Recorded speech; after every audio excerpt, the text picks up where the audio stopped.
Bismillah ar-Rahman ar-Rahim, alhamdulillah, wassalatu wassalamu ala Rasulullah. We continue reading from Imam Al-Ghazali's On Disciplining the Soul, Kitab Riyadat al-Nafs. And we are still reading the introduction of the translator, T.J. Winter, Abdul Hakim Murad. We are on page 22 of the introduction, section 3, Early Islamic Psychomacy. And the psychomacy, the meaning here is the conflict between body and soul, like the struggle, and we'll find out that Abd Hakim Murad is saying that there was a period where at least some influence of Christian spirituality must have influenced some people, at least, and we will see how is that. This is not at all. It doesn't mean at all that this is Islamic spirituality per se. In fact, more than once he says that this runs against the prophetic model, and we will point to this when we reach it. And as I said more than once, faced with this large body of moral guidance, which was not systematized until the advent of a sophisticated legal theory, the primitive Muslim community early, that's what it means. The primitive Muslim community soon diverged into various broad traditions of interpretation, each with its own devotional and ethical priorities. Apart from the spectrum, which recognized religiosity and self-interest as its two poles, there were subtler ranges of emphasis on fear as opposed to hope, isolation as opposed to living with the trials of human company, on the rejection or acceptance of positions of juridical authority. We have more than one example. I think Abu Hanifa is one, and it's a famous example. There were scholars who rejected assuming office, a scholar that rejected forcing people to one madhab. That's Imam Malik, and this is very important. He did not look at his own interest. He would have become immediately the top scholar of the official madhab of the state, but he rejected that. He knew better. And in general, not only rejection, there were, of course, those who accepted, and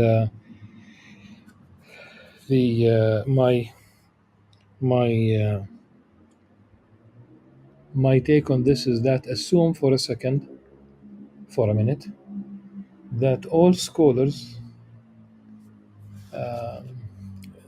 reject these offices at once. Then there will be a void.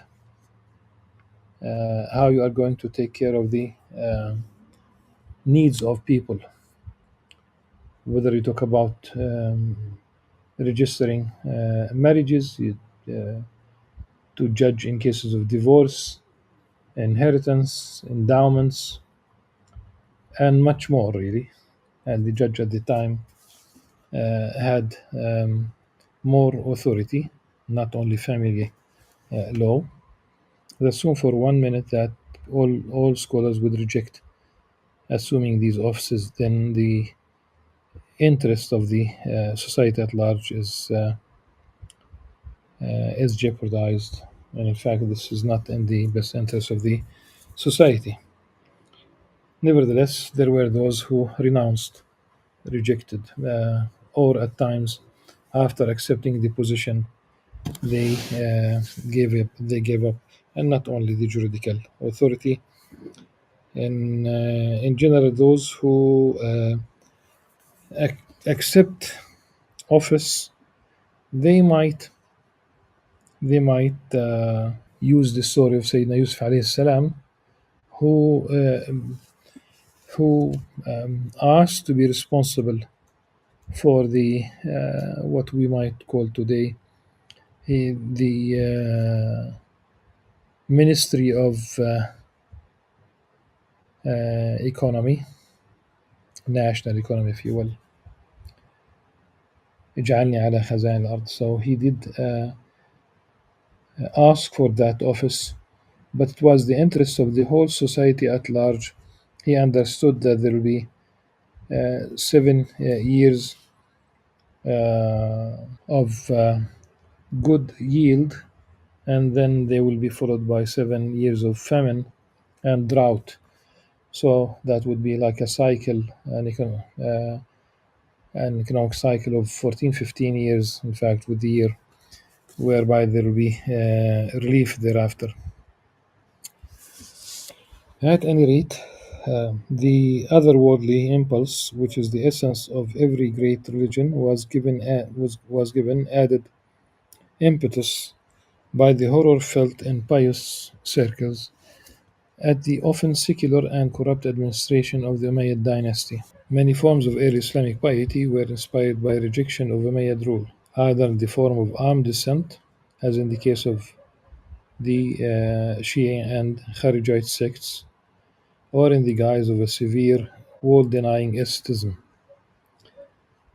The Kharijites, of course, or the Kharij sect, in essence, they rejected what is described as the Tahkim, and from their perspective, it's a very problematic perspective, whereby they said that you cannot really that the Allah Subhanahu wa Taala is the source of the law, and you cannot basically allow people to rule. And here basically it's the hukm. We have two conflicting parties. The background for this is supposed to be whether or not to follow the assassins of Uthman bin Affan or not. So in terms of piety, the Khariji, they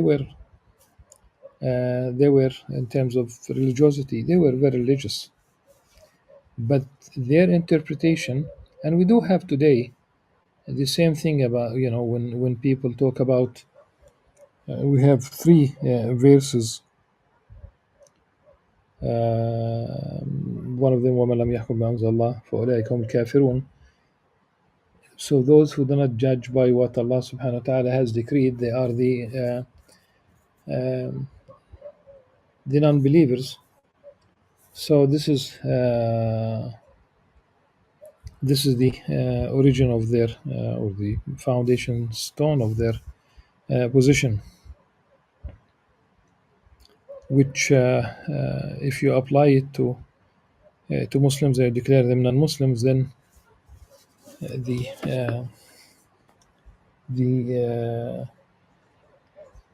result will be, the logical result will be to of course kill them and take their money and their women,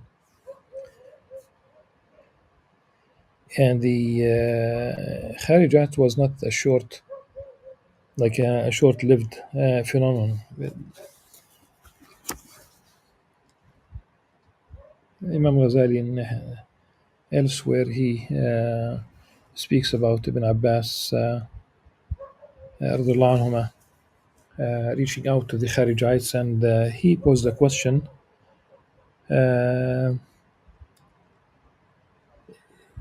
Would they basically take Aisha radiallahu anha, the al-Mu'mineen, would anyone would take her in his share? And a very large number of people changed positions, switched, like they abandoned the Kharijite position because of this particular question, but others, of course, continued and they insisted. As with the Shiites, of course, it's an umbrella organization. In principle, the Shiite position was a rejection of the caliphate of Abu Bakr as-Siddiq, and thereafter Umar al-Khattab radhiyallahu anhu. And one might say this is the basic position, but slowly over the years they have developed slightly different theological, like their story as Shiites differed. Let me give an example. For example, the creation of Adam alayhi salam. Allah subhanahu wa ta'ala created Adam from clay. Now, in some Shiite texts that I have read myself, it's been uh, around 30 years that Allah subhanahu wa ta'ala created Adam from clay, and from the same clay he created Muhammad sallallahu alaihi wasallam, and then from the leftover he created the Shiites. And if you think about the this view, they are saying that it is in the plan of Allah subhanahu wa ta'ala that there will be Shiites in the future. And of course, there's a video tape that I referred to it lately of a Shiite scholar who says that the Kurubiyun, and in fact, this is an Arabicized form of the cherubim, the cherubim, if you will, the kind of angels. He said that these angels are Shiites. So not only human beings are Shiites, but also, and ultimately, some of them divinized Ali bin Abi Talib and raised Hussein bin Ali. May Allah subhanahu wa ta'ala shower his blessings on the on Al Bayt. But the problem with this perspective, from a rejection of the caliphate of Abu Bakr and Umar, to different theologies and also a different worldview. They of course it's they accused Abu Bakr as-Siddiq of slapping Fatima radiallahu anha. And if you listen to Aradud speaking about these things, mm, it's a very sad story, but it is full with misinformation. This latter tendency, meaning the world-denying aesthetism, which looked for inspiration to the example of certain of the companions of the Prophet and of the subsequent generation, the so-called followers here, meaning tabi'un, verge at times on a penitential self-contempt, which seems closer to primitive Christianity than to the austere but essentially moderate example of the Prophet. And here is the first time where we talk about the moderate example of the Prophet sallallahu alaihi wasallam. Yes, he was a prophet, and he chose. He was, of course, he was very generous. And when he died in want. His shield was kept as a collateral with a Jew in Medina. Austerity is one thing. Self-contempt, the the idea of, I know people who feel that they are sinning. They feel they are sinning, and they are still within the realm of that which is halal, permissible, wholesome, but they still feel that they are sinning. They are afraid of the least enjoyment. So that line, that trend is still in existence. That fear, and this is why, I mean, something that there is certain death culture the emphasis as if basically piety could be enhanced, it could be uh, like really causing people to repent by showing death scenes. I've seen many of these. I continue to see many of these images, a verse from the Quran, but essentially you will be over the main focus is the image itself, either of a grave, in one case a body that is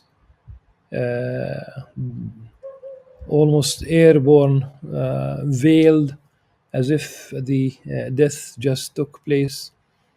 In one case, he talk about a skeleton, a full skeleton of a human being in a sitting, reclining position a little bit. Of course, these are different videos. Why?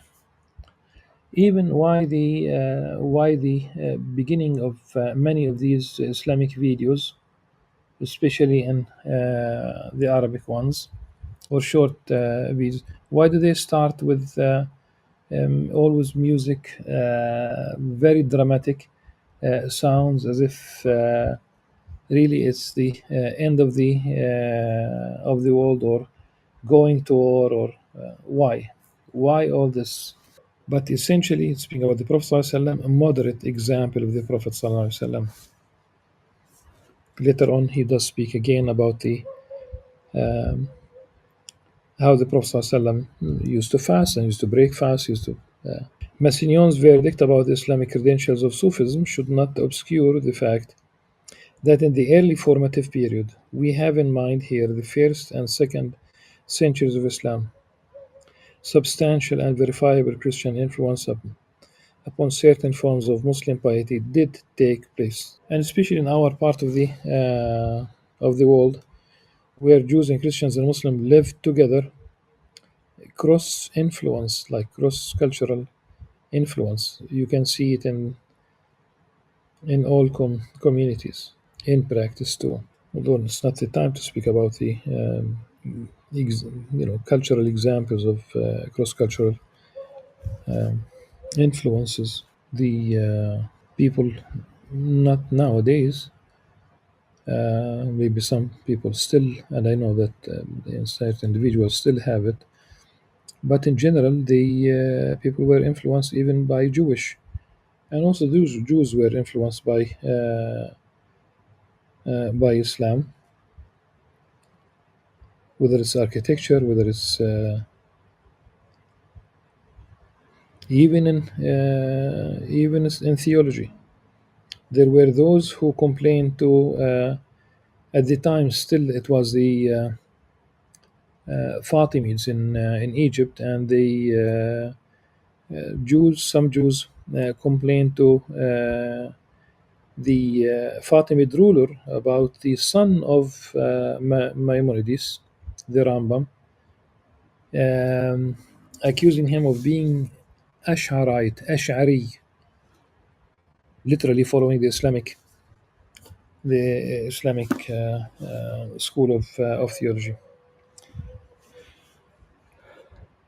Although it is true that Islamic and Christian understandings of the moral good and the path to self purification did, in any case, overlap to a large extent, specifically Christian attitudes to the world, the flesh, the devil, are identifiable in the hagiographies of several Muslim figures of this period.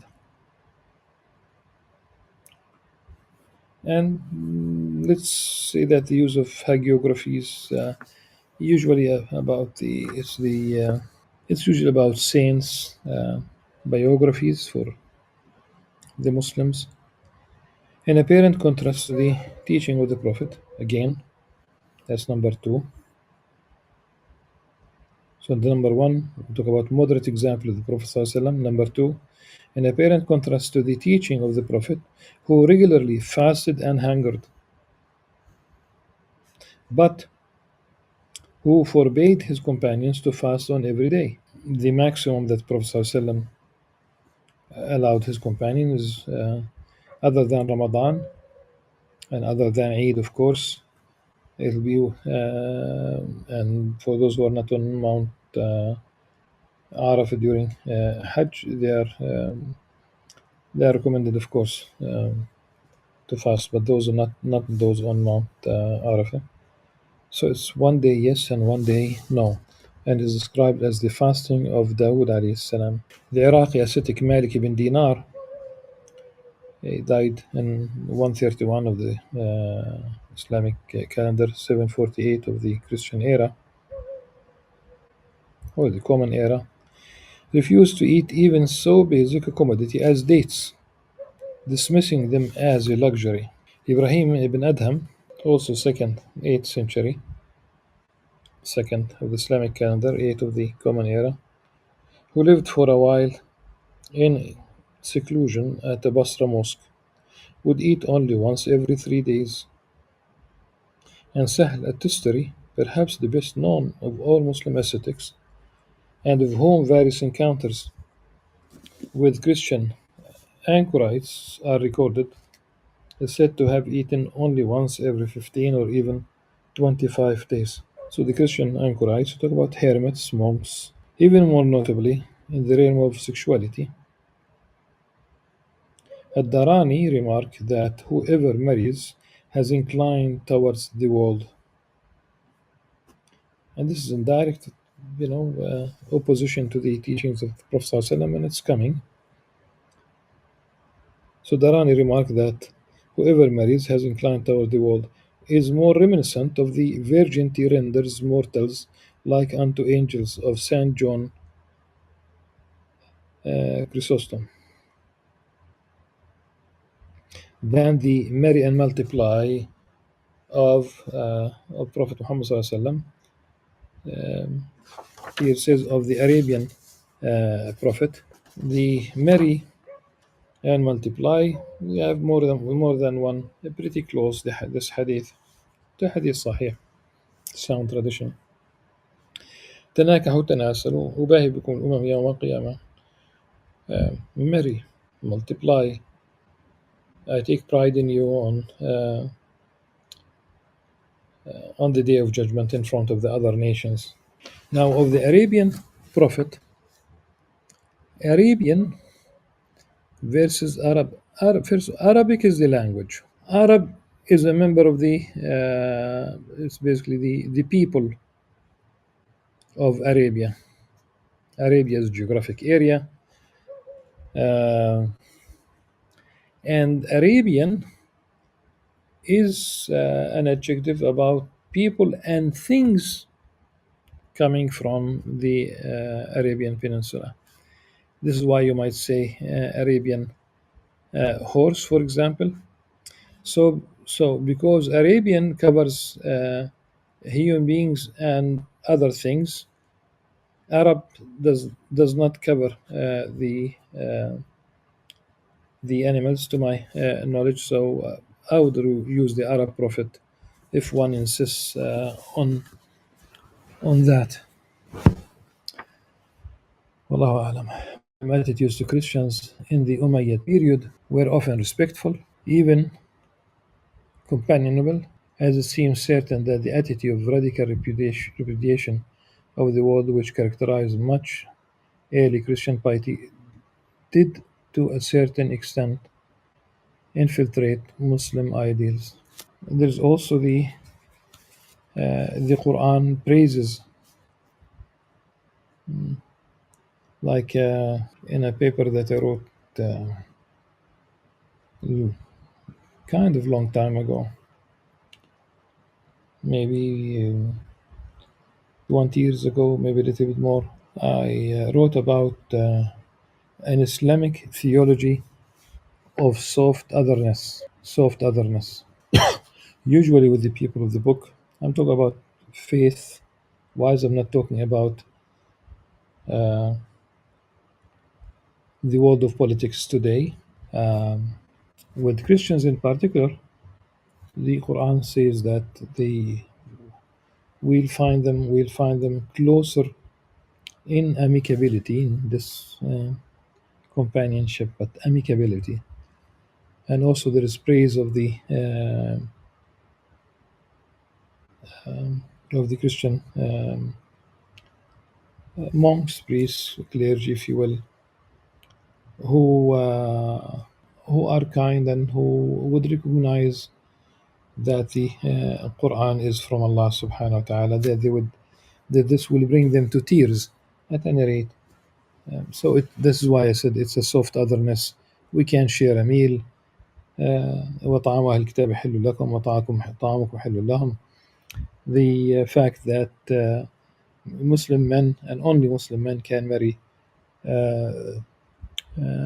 chaste women from among the people of the book, meaning it means that the maternal family is Christian or Jewish.